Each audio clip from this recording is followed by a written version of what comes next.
Xin chào các bạn đang đến với buổi sáng ở trong rừng. Và đêm qua, ngày đầu tiên của hành trình đi tìm sao la của chúng tôi, thì chúng tôi đã vượt suối qua bên này suối để làm cái láng nhỏ cột võng. Còn các anh ở bên kia thì nằm trên bãi cát. Thì mình ngủ, mình nằm trên võng quen hơn, thấy sạch sẽ và nó không bị ẩm, nên là thấy ngủ thoải mái hơn là ngủ trực tiếp trên nền bãi cát.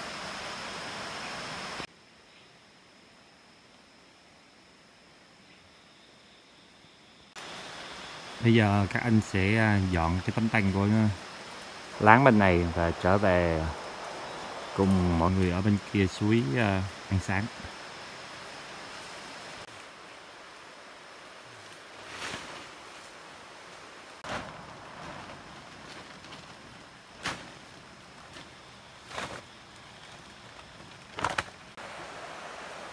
Bây giờ tôi trở ngược lại với các anh ở bên kia suối. Tối qua thì khoảng 8-9 giờ tối thì chúng tôi anh Môn và ba anh nữa lội bộ qua bên này suối để cột võng ngủ. Chúng ta có thể nhìn thấy cái láng trại của nhóm bên kia. Các anh tối qua ngủ trên bãi cát. Wow, nước rất lạnh.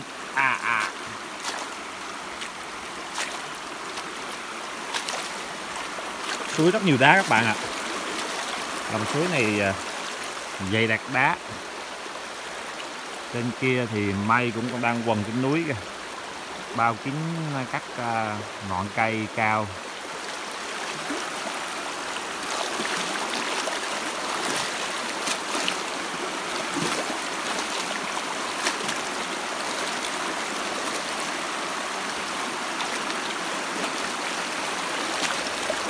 Nước suối rất lạnh, rất đã, tê tái.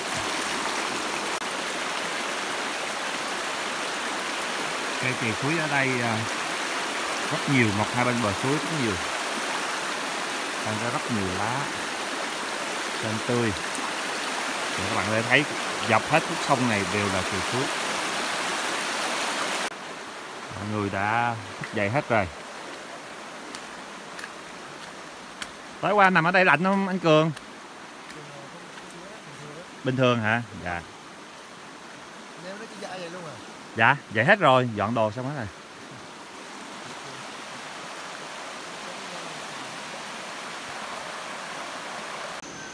Các anh bên này đang ngồi uống trà và cà phê sáng. Buổi sáng trong rừng không khí mát mẻ và rất là trong lành. Ở đây sốt là nuôi đã. Trà ấm. Họ đi còn là chung rộng này lần này tầm này là tầm lây giống tôi giảng là thọ đào đây là hình như có còn 1 mét cái rêu mét rồi.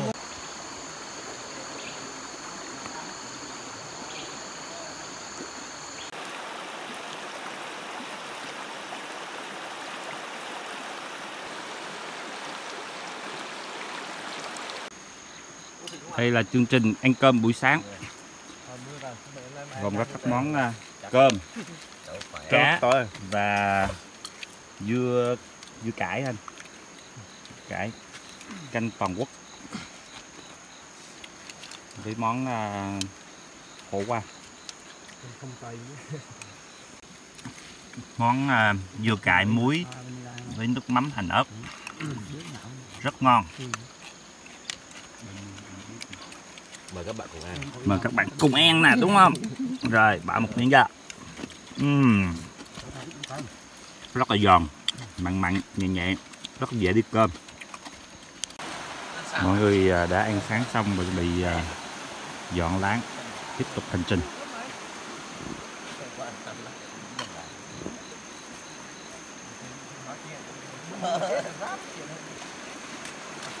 Sáng hôm nay chúng tôi sẽ đi qua làng Ao Un và đến điểm cắm láng của những ngày tuần tra trong rừng.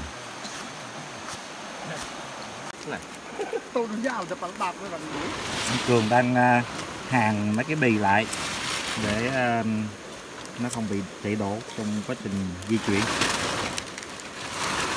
Đây núi Tinh. Ok chưa anh? Chưa. Chưa à? Đừng có vội.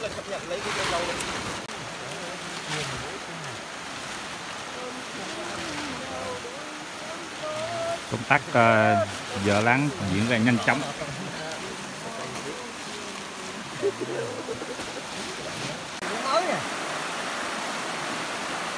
Các anh đang rửa chén và dọn dẹp son nồi. Một bên là Lê Vinh, một bên Lê Thiết đang dọn dẹp. Long vừa lấy nước suối xong.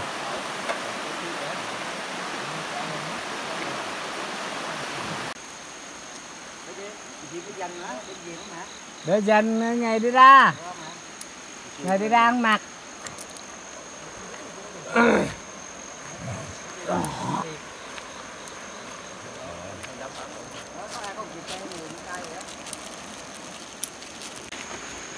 Bây giờ mọi người bắt đầu xuất phát tiếp tục hành trình ngày thứ 2 của cuộc tuần tra này.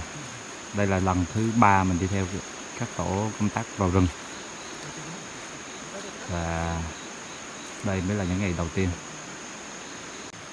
Bây giờ chúng tôi sẽ rời khu điểm đóng láng của ngày đầu tiên để đến với làng Aun, và đi qua làng Aun xong là sẽ lên điểm đóng láng cho đợt công tác này.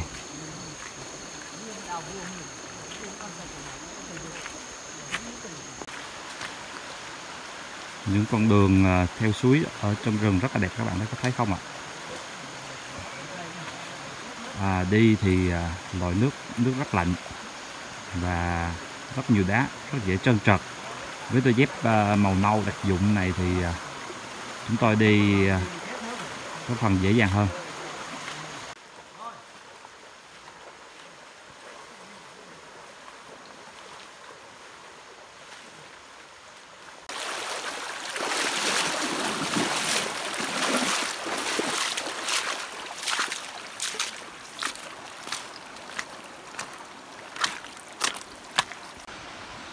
Từ dưới suối đi lên thì chúng tôi đã đến được cái bãi bằng của làng Aun. Đây là một bãi đất rất là rộng các bạn ạ. Rộng thênh thang.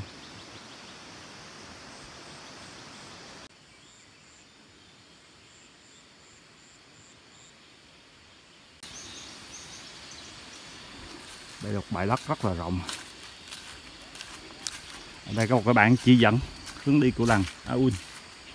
Đây có thể thấy cái bảng chỉ dẫn này dẫn đến cái hướng bên kia trong cái khóm rừng đó. Cái nhà chỗ kia là cái nhà gì anh Môn? Nhà ruộng hồi xưa. Nhà ruộng hả? Nhà ruộng không? Ví dụ mình đi đường mình lỡ bước là mình có thể đứng đó để nó nghỉ hả? Thường là mình nghỉ chỗ này.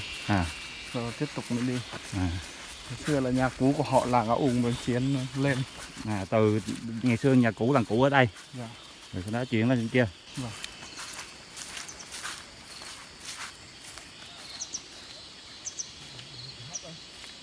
Môn đang đến chỗ nhà vuông để giấu bịch gạo, lần sau về sẽ sử dụng.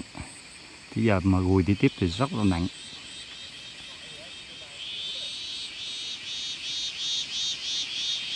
Ở kia có mấy bạn làng Aun trở về nhà.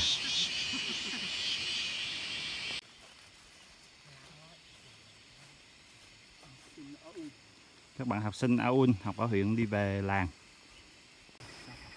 Sau khi đến bãi cỏ rộng thì chúng tôi bắt đầu giật dông. Con dông này thì khoảng 15 độ mà dài. Wow. Cao. Tức quá, mệt. Mệt hả? Mất khởi động mệt hả anh? Mới đầu mà thấy cũng mệt. Hơi mệt. Sau khi vượt con dông thì bây giờ con đường có vẻ bằng phẳng hơn. Nhưng mà cũng đường nhỏ bên sườn núi.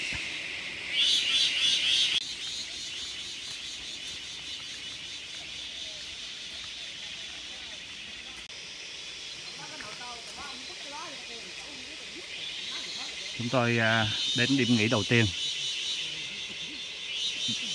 Ngày nào cũng vậy. Ở đoạn đường đầu bắt đầu hành trình thì luôn mệt và cần phải nghỉ ngơi, nghỉ một tí để lấy sức và tiếp tục.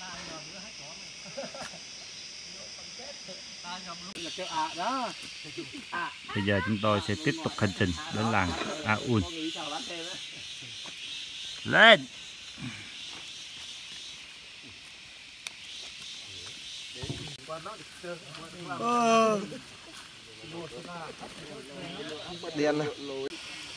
Trong rừng có rất là nhiều chuối rừng, thì các bạn có thể thấy những cái tán lá rất là lớn. Những tán lá này mà khi mà chúng ta làm những chuyến đi sinh tồn thì có thể làm lợp mái nhà cũng rất là hay. Con đường vô làng Aun, đường khá trơn trượt khi mà những cơn mưa bất chợt liên tục vào mùa này làm cho những con đường này trở nên khó đi hơn.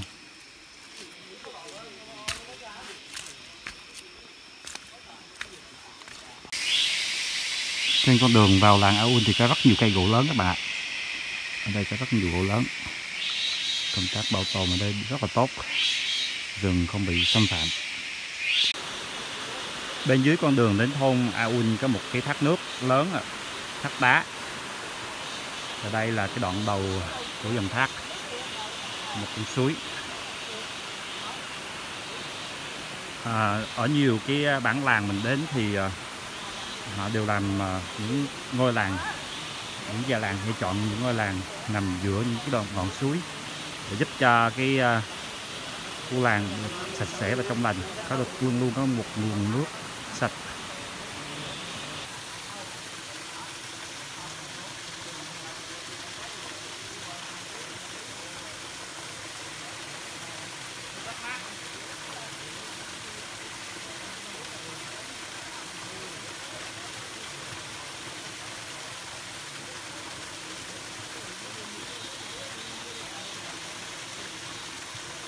Nước bắt mắt các bạn ạ, rất dễ chịu.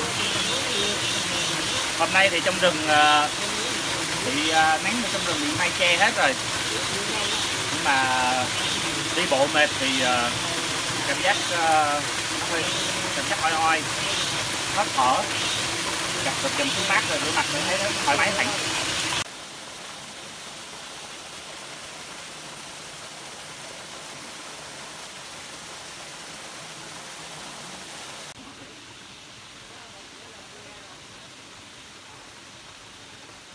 Bây giờ các anh tiếp tục hành trình đến làng Aun.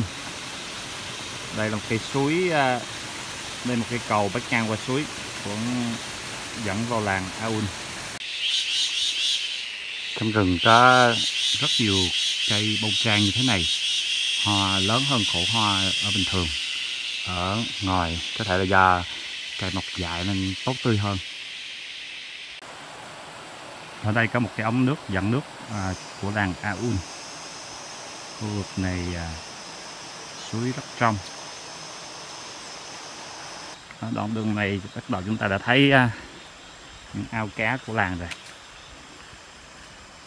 Làng nuôi nhiều ao cá nước trong.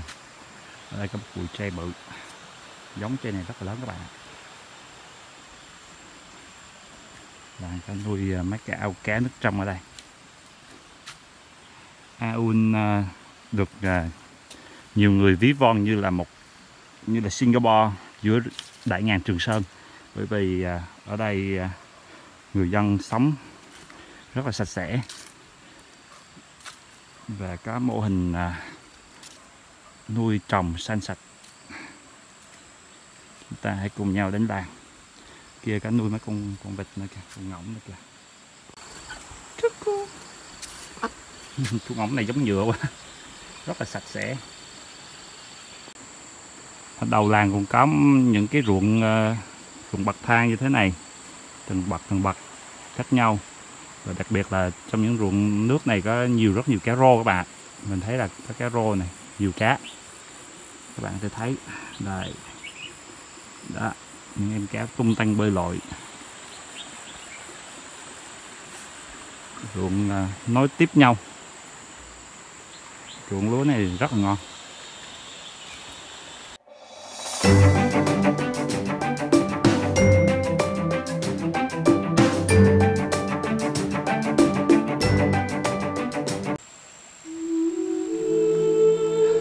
Chúng ta sẽ đi qua cây cầu dẫn vào làng A Un. Mình gặp là hồi trước là mình gặp cái chỗ dưới kia, cái chỗ nhà làng cụ mà ở chỗ xua thì mình có gặp lúc nó sống mà hàng lâu rồi, cách từ đó là cũng hơn 10 năm rồi.